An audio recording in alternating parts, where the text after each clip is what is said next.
Hello everyone, welcome.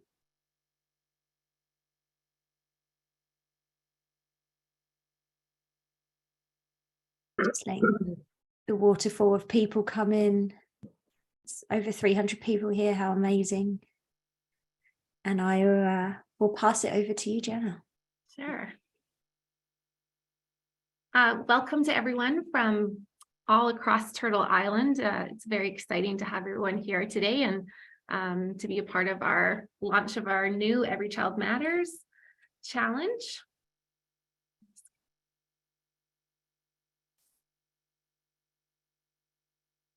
So my name's Jenna Jasic. I am the District Vice Principal of Indigenous Learning and Equity at SD6, which is in the Columbia Valley and spreads from Golden to Kimberley in British Columbia. We live in the East Kootenays. And I'm here just to kind of go over everything and share a little bit about myself and yeah, just explain what where we've come from and what this is all about and answer some questions. So there we go. Indigenous people often just kind of talk about their family to explain where they are. So that's what I'm going to do. This is my great-great-grandfather, Chief Louis R. Bell, and his wife, Madeline. He was the last hereditary chief for the Kiskinek First Nation. And they had one daughter, my granny, and her name was Margaret. And because they were such an influential family, they actually wanted to have an arranged marriage for Margaret. And so they found the perfect guy, Adrian Tanise from the Secwepemc, the Shuswap band. And so they got married and had 4 kids. And my grandma was the youngest, Sabina. And she was born actually after her father passed away. So they all moved back to a Kiskinek reserve. And so my grandma grew up learning the Tanaha language and culture because that's what her mom was, and she missed out on her dad. However, when she grew up, she went to residential school at St. Eugene's Mission. When she grew up, she got married to a non-Indigenous man, and so she lost her status and was kicked off the reserve. And so she had 4 kids, and they all lived off the reserve and didn't have their status. And in 1985, when Bill C-31 came around, they all applied for their status and they did receive it. But they received it from Shuswap because it takes a paternal view. So even though her culture and everything she knew, the language she spoke was Tanaha, because of the Indian Act, she was put on Shuswap. So I'm actually a Shuswap band member with very close ties to Kiskinek, because that's where my great-great-grandfather was, the last chief. And then on my dad's side, he is a settler he has a mixture of Scottish and French. And so, yeah, that's a little story about me. Oh, you don't have to do. Oh. And so I love being outside. It's where I feel most connected.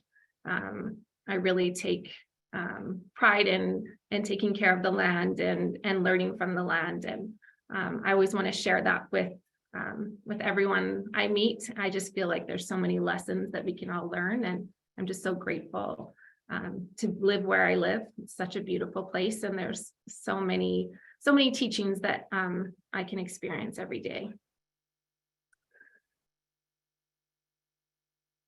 So I want to acknowledge that we're on, in my area, we're on the unceded traditional territory of my ancestors, the Secwepemc and the Tanaha people, and the chosen home of the Métis and other Indigenous people of BC. And if you want to share your acknowledgement in the chat, that would be wonderful as well.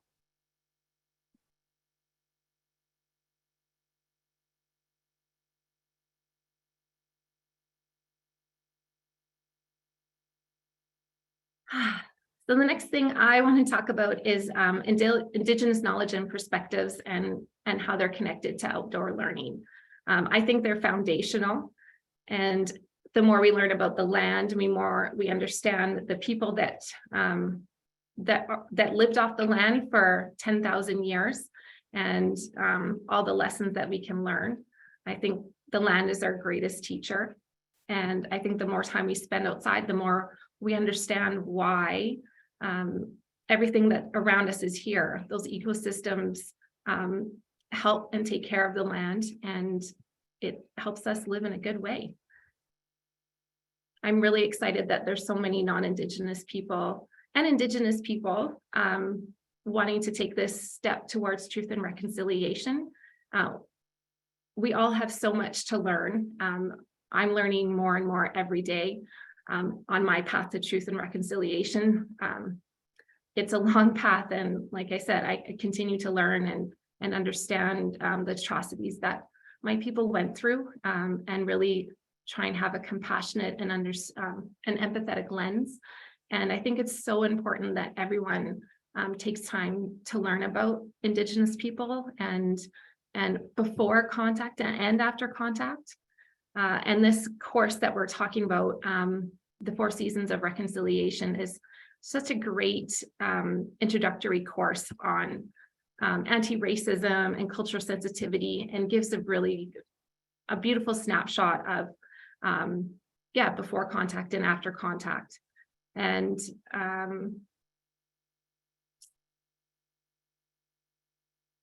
just lost my thought. Yeah, it's a wonderful course, and I'm so excited that there are so many people here wanting to learn more.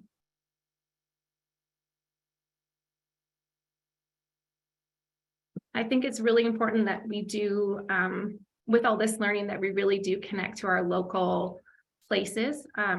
Just like the Being Outdoors has so many teachings and Indigenous perspectives, and the seasons and the weather, the astronomy, water, animals, and how to be stewards of the land, and just creating that strong relationship with the outdoors, I think is such a really great opportunity for reconciliation and reciprocity.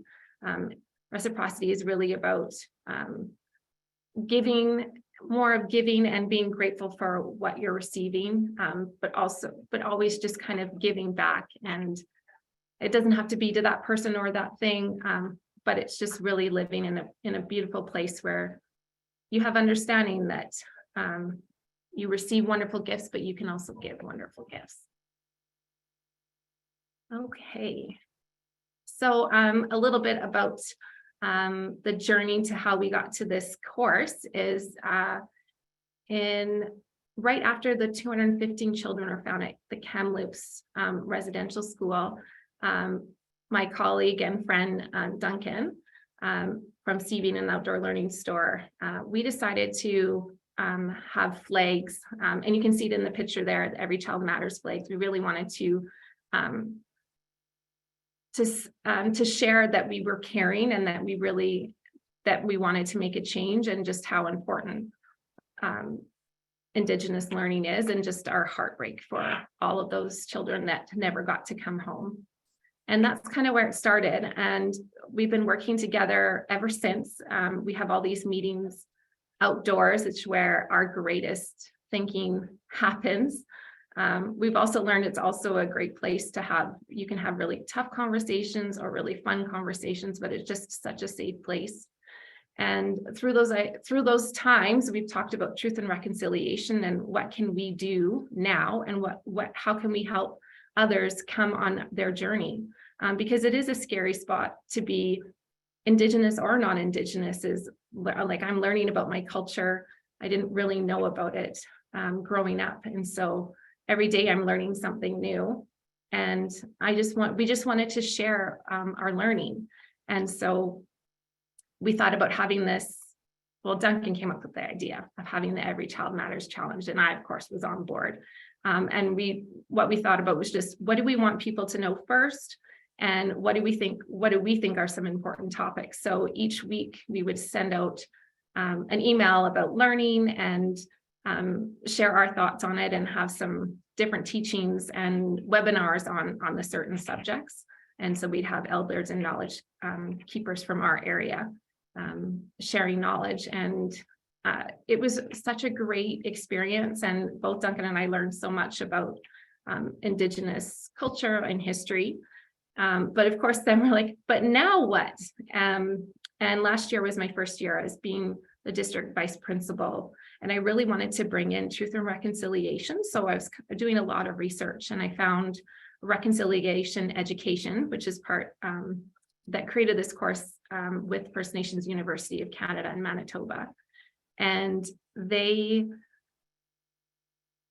I asked to pilot this course, and I just thought it was just so powerful, and it didn't take too much time. So it's just a snapshot and a start, but I think you can really get as much as you put in out of it. And I've watched the first video, I think 3 or 4 times, and every time I'm learning something new. And so I had our senior staff pilot it as well. And I just thought, you know what, this would be really awesome if we'd had it for the Every Child Matters Challenge as well. And so I talked to Duncan about it, and we talked with Andre from Reconciliation Education, and everyone thought it would be a great idea. And so we did start it at the beginning of the year, and we're doing a module a month. Then we've had webinars with local elders and knowledge holders. But then because everything's expanding and the outdoor store is expanding to all over North America, we thought, well, there's nothing really else out there right now helping people and guiding people in truth and reconciliation. And we have this amazing course, why not share it? And our speakers, we have one each month, and they're just such powerful people. And now that we're opening it up to more, we're getting more knowledge holders and elders from different places. So we're really spreading the network, and it's really exciting. And I think the more people understand the truth about Indigenous people, the more they understand where we are coming from, and why we are, how we feel the way we are, why we do the things we do. I think it's just a really great place to learn that compassion and that empathy. And it also, it's a really great, it just kind of wraps around on truth and reconciliation, the 94 calls of action, and then just kind of helping with that reconciliation between Indigenous people and Canadian settlers. And yeah, so next is just a thanks to our partners. We couldn't do it without everyone. Reconciliation Education, First Nations University of Canada, Rocky Mountain School District. Thank you for supporting me in this endeavor. And then we have so many outdoor learning partners that have joined the journey, and we're so grateful for that. So thank you. And also grateful for everyone joining us today. I'm so excited, and I know the journey is tough. There's a lot of sadness, but there's also a lot of hope. And yeah, anyway, thank you so much. So let's talk about what is on the course. So there's 10 modules. The first one is kind of like an introductory, and you have a little kind of pre-quiz to see how you're doing. And then it talks about colonialism, racism, history, treaties, residential schools, UNDRIP, terminology, reconciliation, restitution. And then the last one is kind of your bigger quiz. I think it's around 10 questions, and then you receive your certificate. And they take about 20 to 30 minutes for each module. The first one is a little bit longer because you're watching a video called Third World Canada, and that's around, I think it's around 35 minutes. And then there's a little bit more learning there as well. And it's just, it's short and sweet, but it really gets an understanding of different topics and experiences that First Nations have had in the past, over the past 150 years. Okay, let's see, where else? Yeah, so the learning journey will be February to June, and we're asking you to try and do 2 modules a month, which will be about an hour of learning. And then we also have our speakers So we have Sophie Pierre. She was the chief of Ackham Reserve just outside of Cranbrook. Phyllis Webstead is the founder and ambassador for the Orange Shirt Society. Raven, David, and Willie are from the Moose Hide campaign, which kind of talks a bit about the murdered and missing Indigenous women, children, and transgendered of Indigenous people. And we have Faye O'Neill. She's an Akiskimik member, and she also works in Cranbrook SD5 as Indigenous coordinator. And then there's me.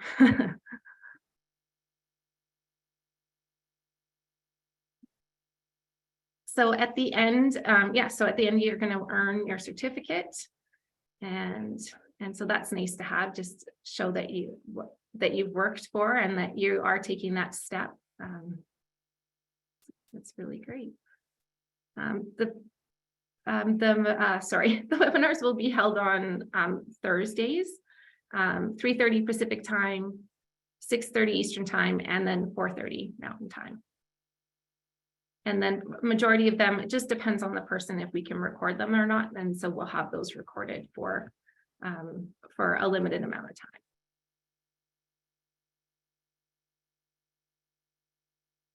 And yeah, that's all I have to say for now. I'm going to pass it over to Jade.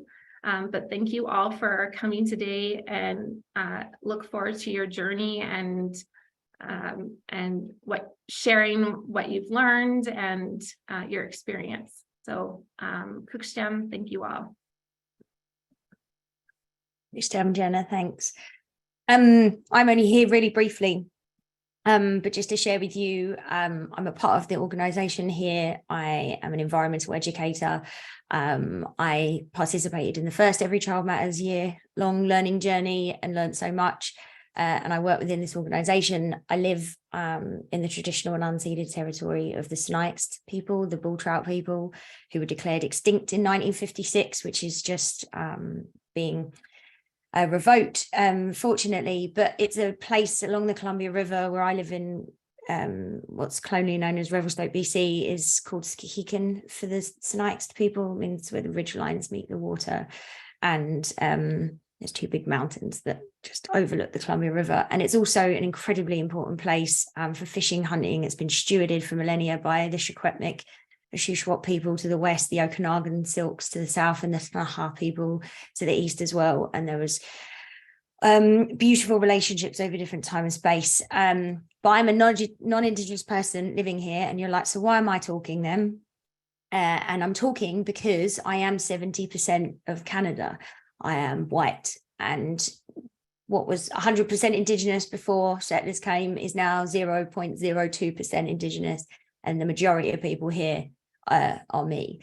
And so this is our work. And so it's such an individual journey, and I have been terrified by this journey. I'm a British person. I'm horrified. I'm horrified by the things that people from my country have done. And the reason I live here is because of this Commonwealth, because of this colonial allowing of visas. I've lived in Australia and New Zealand and met the Aboriginal people there and the Maori, and now here, and I've just seen that we've just devastated. And the only Commonwealth has been for that colonial power. It decimated the ecological and cultural health of the places that they went. And so I have this like devastation in my soul, and then I live here. And you know, I grew up respecting my elders. This is my granddad, this is my Papa Ted, and now I'm so fortunate through the work, land-based learning that I do, and through the relationships I've had through Seabean and the Outdoor Learning Store. I have these beautiful mentors. This is Location, it's from the Hulkamanian speaking people. And so these elders have shifted, but it's not like Indigenous knowledge and things that I've learned is not just this sort of cultural history of, you know, traditional song or traditional ideas. It's modern, and I've been so lucky to be a part of events now where we have like these young Sinixt women speaking their Indigenous language and Indigenous language revitalization. I'm working with like non-Indigenous youth who choreographed this to a modern Indigenous composer, Dr. Christopher Horsethief. He's Snaha, and he's he's a professor working hard to revitalize language. And so there's all this work, and I'm on that. So I just want you to know, if you don't have knowledge, if you are a settler, if you are anybody, we have such a diverse number of people here. And if you're Indigenous, this is a place for you. And it's uncomfortable place sometimes, but I'm doing so much learning, and I'm so honored to be here doing that. As part of the organizing team, I can let you know, because the interest has been incredible. Like, we've got 500 people here just learning about it, and so many people signed up already. We've extended the registration to Feb 20th. It is self-paced, but we intentionally release 2 a month so that you do sit with it. So you sit with the lessons and let them absorb a little bit. If you're a part of an organization and you don't want to do all of the registrations, you can do a bulk registration. There's a form that will go in the chat there. And if you're not quite ready, or things aren't aligning for you, it looks like, because of the interest, we're going to do a year-long session starting in September of this year, and registration will open probably in May. So just to let you know that there are options. I'm just going to show you a quick video of what it looks like. This is my home screen. This is the initial one that I've been doing. Over here, you can sort of see, you can search, you'll get all of your modules, and if you can't access them, they'll be closed off. You scroll through the right hand side and click continue, and you sort of work your way through, and once you've checked off all your boxes, you get to the end of each module. You can make the screen bigger or smaller if you have how your eyesight. There's a pre-quiz, going to be vulnerable, 78%. Didn't know it all, still don't, I'm learning. And then you can see here what module 1 looks like. The video comes up there. You can stream it to a big TV or anything. And then there's a quiz at the end of each module, but it is compact. It is multimedia, but about 30 minutes per module. And you should be there. That's it from me. I think now Q&A for you, Jenna. So if you haven't, and you do have questions, you can put them into the chat, and I can post some questions for Jenna that people might have. Or if you are feeling brave and want to put use your reactions to put your hand up, you can unmute and ask a question. I read a couple, and the first one that I've noticed is, I'm wondering if the speakers will be recorded that I would be able to watch on my own. Yes, we will record. I mean, it depends on the knowledge holder or elder, how comfortable they feel about being recorded. But we will have them, but it'll just be for limited time. So if you're going to watch it, you should probably do it sooner than later. But we'll probably send out the link and say it will be open until this date. That's the first one. Can people still enroll into the course even though we started? Yes, we have. We're keeping enrollment open until February 20th. And will this course run again?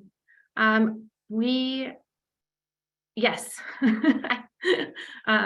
We're always talking about what we can do next. And so I think Duncan and I have a lot of talking to do, but we definitely want to continue this work. And so it will be this course, and we might do another one that has, for those that have completed the course and want to continue their learning, is kind of our plan for next year. Someone asked, when do you get access to the modules and when can you start? Okay. So I think they're opening February 15th. And then you'll get access to 2 modules a month. And we've limited it to that because we really want everyone to take the time and really be thoughtful about what they're learning, and even do that extra deep dive. There's a variety of different videos and learning on the website that you can go into as well. And I find that once I start learning about an issue, I feel like I need to know more. I need to know it all. So I really want to give other people that space to kind of gather information and create more of an understanding. Somebody's asked, just to confirm, the modules contain videos and readings with quizzes. Yeah. The webinars are separate, and the speakers listed are presenting. Is it a conversation or a presentation? Well, you never know. it will start with, they'll have a presentation and then open for questions and comments.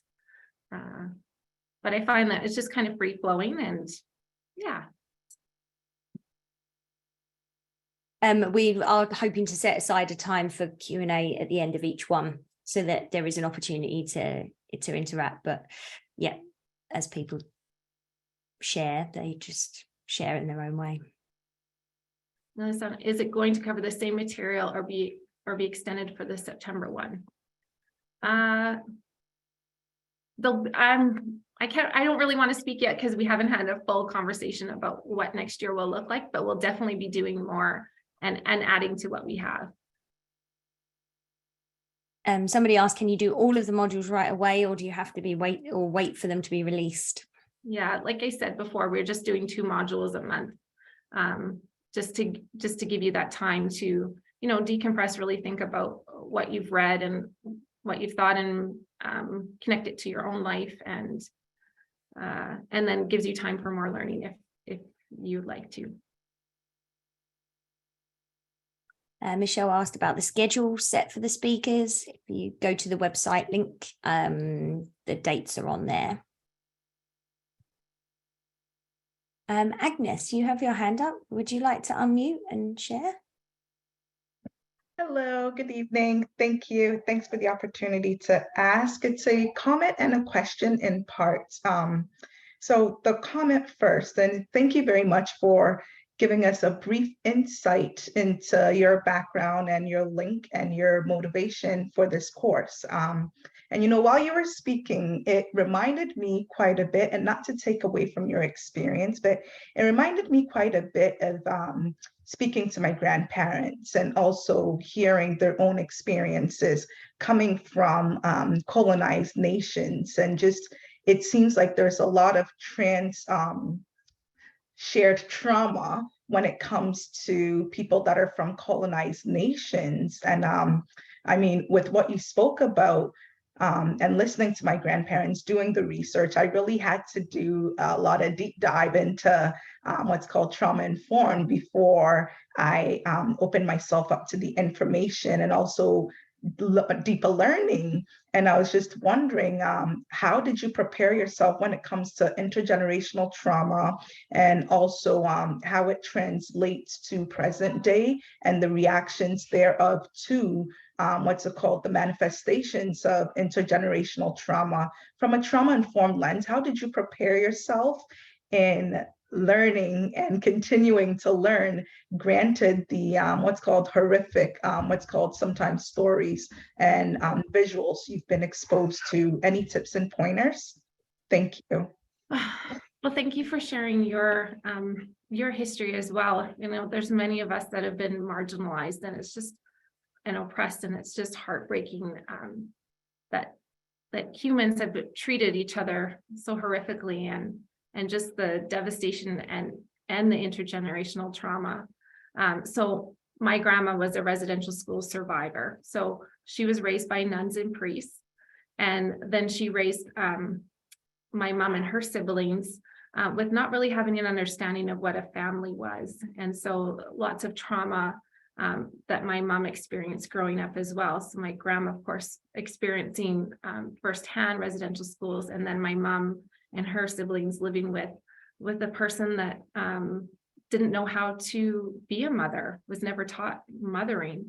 And so that was then passed down to me. My mom learned so much about what she wanted and what she didn't want. And my grandma's my grandma passed in 2013, but she was the most incredible person because she is a survivor and a warrior. And she came, I think the healing started with her. She quit drinking in her early 40s. And so she was sober and positive and loving, and she accepted everyone, no matter, I would say, no matter if you're a queen or if you're experiencing homelessness, she would love you and respect you and treat you with kindness. And so the most generous person I've ever met, and also loved to laugh. I think laughter is such a great medicine. But for me, because of growing up with this trauma and not even knowing, like, I didn't really even know what intergenerational trauma was. until like my 30s. And so growing up, I did have, like, my parents separated. I have a whole story about that, but it was pretty tough. And I did have an opportunity in my early 20s to do year-long healing. And so I would do weekends. We would just work on healing, and it was a group of us, and I did week-longs, and then I would work with a mentor, and I really put everything out there. I said, I'm here to, I can't even remember the word. I'm ready and willing to do anything. I'm ready to experience everything. All this pain and suffering I've experienced and hold in me, I want to let it go, and I want to move. I want to live a good life. I want to have a good heart and a good mind. And that really, that year really helped me, shifted my mindset and my understanding of the world. But then it continues on, because you can get stuck back in a different mindset. But I always just go back to that, having a good heart, having a good mind, walking in a good way, and really not taking things personal has really helped me on my journey. And just a continued always, I'm always trying to learn, and I still need to continue to heal. It's not just a one and done. It's a lifelong experience, and especially learning about more and more about what my ancestors experienced. It can be really heartbreaking, and there are times when I cry and get in the moment, but I also am so empowered by how they were survivors, and how these children just were so resilient to what was happening, and were so strong. And I'm so grateful for that, and I want to keep leading the way. And so I don't know if I helped answer that, but that's kind of where I've come from. And I'm grateful that you brought up being trauma informed, because it's really important to have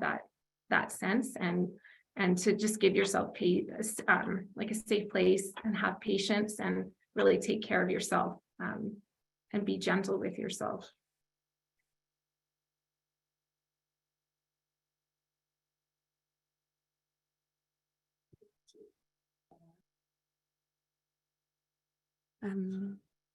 Vanessa asked, what do we imagine the outcomes to be of this as an educator, beside becoming more informed?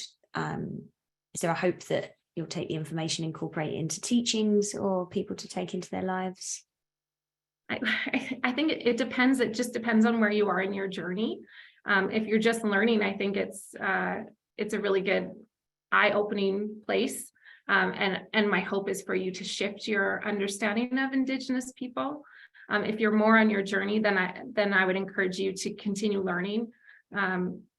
Like I said, like, I didn't grow up knowing my culture. My grandma taught me, to be generous, and to love the outdoors, and be outside as much as possible, and take care of the land. She had a beautiful garden growing up that we always were a part of.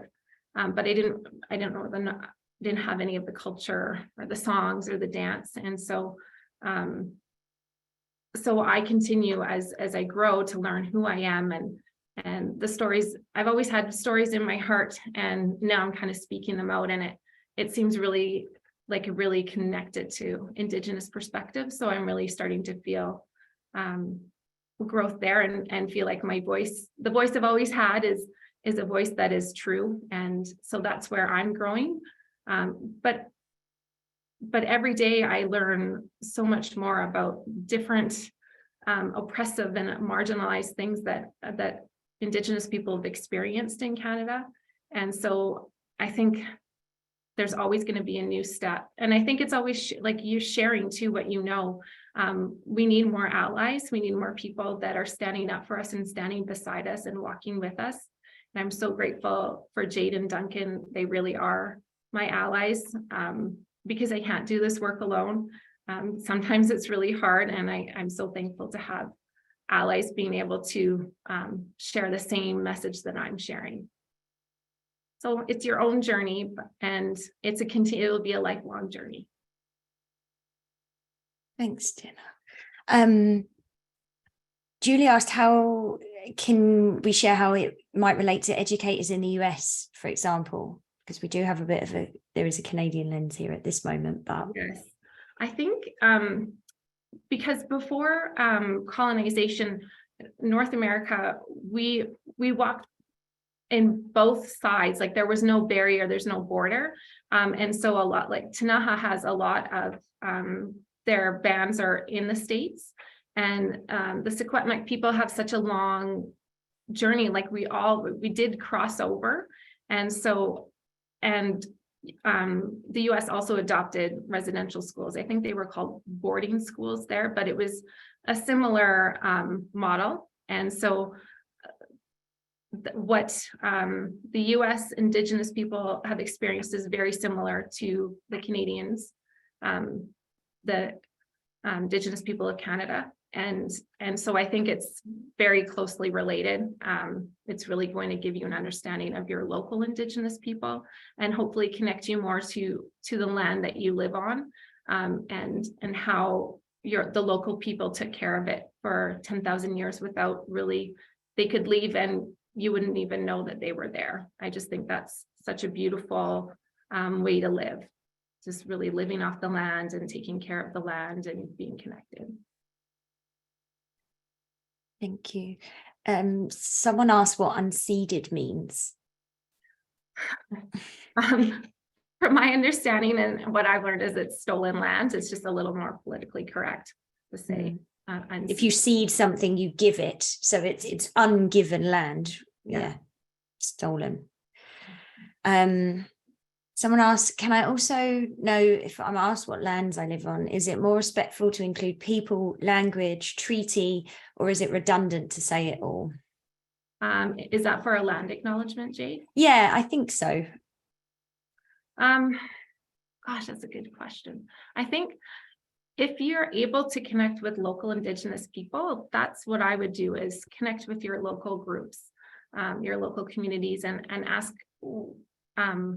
them, because all Indigenous people, we're all different and we all have different importance and what we feel. And now as we're becoming stronger and doing our healing journey, there are different things that are important in different areas. So I would want to honor your locals.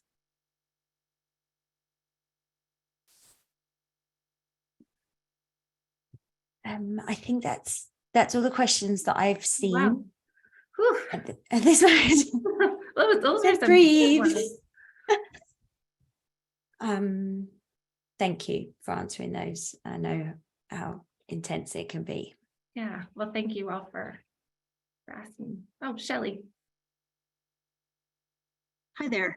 I've been taking a lot of cultural safety courses through Len Pierre Consulting here in British Columbia. Amazing. And he's advised us, and I love this idea too, because I do a lot of reconciliation work in the labor movement with the unions. Awesome. And he's advised us to try to change from saying land acknowledgements to territorial acknowledgements, for the reason that the land is like kind of bought and sold and divided and bordered, and it's thought of as a commodity. Whereas if you think of the territory, you want to think about more like the interactions of the original people with their territory, with their land, with their water, with their medicines and animals. And it's just, you need to go deeper than just saying, you know, this is the land that we live on, that the people who used to own it before us, you know, and then it's a checkbox kind of like on an agenda item. And if you do a territorial acknowledgement, like trying to go deeper. And so in the labor movement, I'm trying to shift people from saying land acknowledgement, because we're not just acknowledging the land, we're acknowledging the people and their relationship with the land. Nice. So I just wanted to share that because now that I've had that aha, it makes more sense. I always encourage people to do two parts to the acknowledgement, and that's about the land. And I say land because I just feel so connected to the land. And territory just seems different to me, but we're all Indigenous people are in different areas and we all feel things differently, and that's okay too. But I always say, like, what are you doing for truth and reconciliation? Yes, you're acknowledging that you live on unceded land, but what are you doing to help with truth and reconciliation? And that also kind of gives them more, what are you doing now, like today, or what are you going to do tomorrow? Really kind of makes it more than just, I'm on your land, and that's it. Thanks. Vanessa?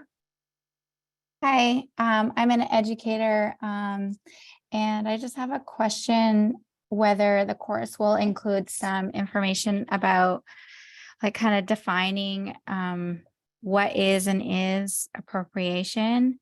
Just because in my specific case, I've been trying to do a lot of what I felt was work being an ILA and trying to incorporate more and more Indigenous education in my courses.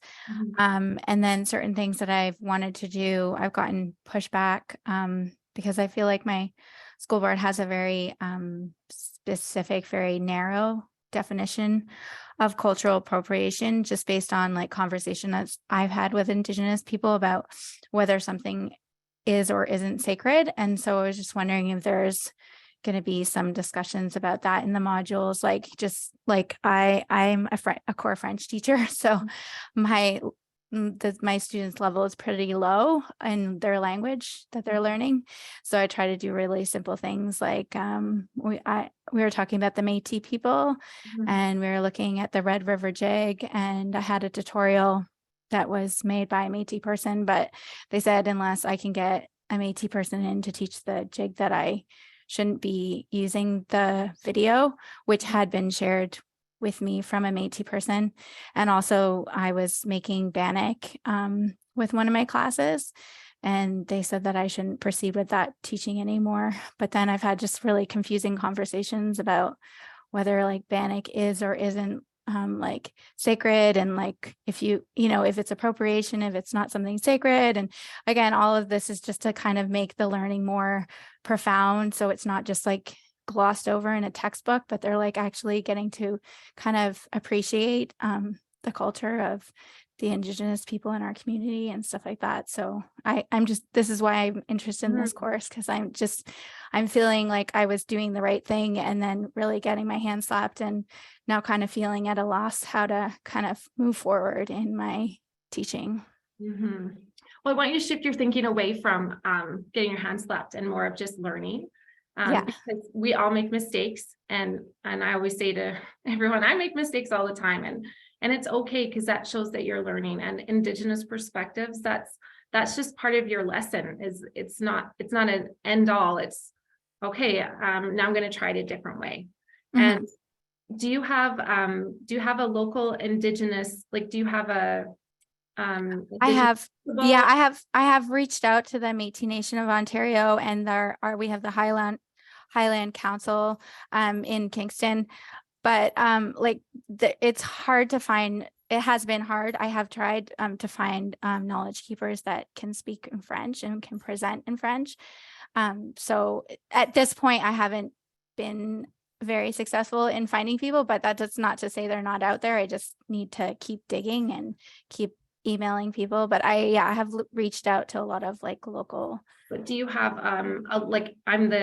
I'm the district vice principal of Indigenous learning. So when people have questions in our district, they'll come to me first, and I have a really close connection with our Indigenous communities. And so this job is new, and so we're just creating like learning education agreements with the two bands about what do we want in schools and what do we want to keep for our own people as sacred knowledge. Sure, So I think it really differs. I think, first of all, you really want to connect with those local communities, because this is their area, this is their land. And so with what I'm finding is you want to get the voice of the community, which is through chief and council and that group. And that seems a more safe spot, is that because everyone is going to have a different perspective. We all grew up differently. We're all in different stages of our culture. Some have been privileged to learn and grow with it, and others have not, and some don't even know where we've come from. So we're all in different places. And so I've just found that really connecting with chief and council, and they have education coordinators as well, gets a really solid piece of saying this is what the community wants. So that's where I kind of get my answers from. But I do so you feel like in your understanding, if you're connecting with those people and they're saying this is okay, like this is we kind of like sanction the teaching that you're doing, that I should feel secure in that because it's coming directly from them and not just from someone at the board. Yeah. Okay. That's how I would, if you've connected with the community and gotten approval from the community, then that would be, then they're kind of giving you the grace to either proceed or give you a different avenue of how you can go. I would also think, I think you're kind of, I would encourage just to, instead of looking for a French speaker, that maybe just shift it so they can come in and be their authentic selves as well. And that's just part of truth and reconciliation, is that, let them speak their voice. So. Yes, that would be good to hear some mischief or whatever too. Yeah, for sure. Yeah. Okay, thank you. Thanks, Vanessa. Oh, and so for appropriation in the modules, I can't think specifically about it, but I feel that it will be up. It will come up. If not there in a webinar, it will come up authentically throughout. And if you're still having questions, I have a lot of resources. Okay. We did an email about appropriation last year when we just started the Every Child Matters Challenge. So maybe if you're interested, why don't you pop your email in the chat and I can send you something. Okay, I appreciate that. Thank you. Yeah, no problem. Okay, as we Vanessa, and then maybe that might have to be the end just for timing purposes, and then we can, if you do have any more questions, you can send them to info@outdoorlearningstore.com, and then we can collate and maybe do a information sharing that way too. Go, Vanessa. Hi, I'm Vanessa Jenny. I was just wondering if I could share what I do, so I think what we're talking about. Would that be all right? Yeah. So my name is Vanessa Jenny. I'm a quilter, and I also have my degree in business. And because of what happened in Kamloops, in June of 2021, I started a nonprofit. Well, I didn't start a nonprofit, but I started a project that later turned into a nonprofit organization. And we make handmade quilts for survivors of residential school. I have volunteers from all across Turtle Island and other countries that send fabric and blocks and tops and quilts, handmade quilts, to our survivors, to my ancestors, to our ancestors, to the citizens of Canada. And since we've started, we sent almost 2,700 quilts to survivors across Canada and in the US as well. As we know, there were schools there. And I'm really excited to learn. There's not a lot of very specific education on truth and reconciliation. When we read those 94 calls to action, you kind of go, well, how does that apply to me as a Canadian or as an Indigenous mother? So I'm really excited to learn, and I'm just excited that I was able to share about my project. And if you want to find out more, it's www.quiltsforsurvivors.ca. Chimigwich. That's incredible. Beautiful.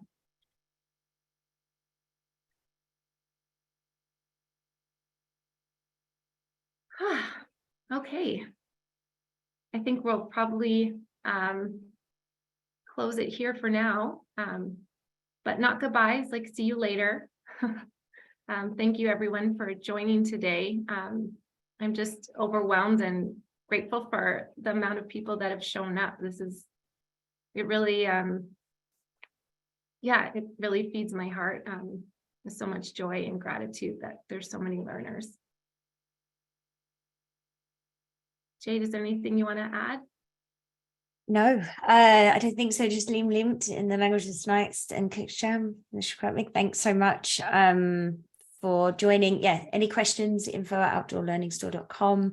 And we hope to be there and sharing this. And we didn't mention it, but there might be opportunities for us to do smaller sharing groups as we go through this process, so that we could have conversations about where we're coming from, where we're going.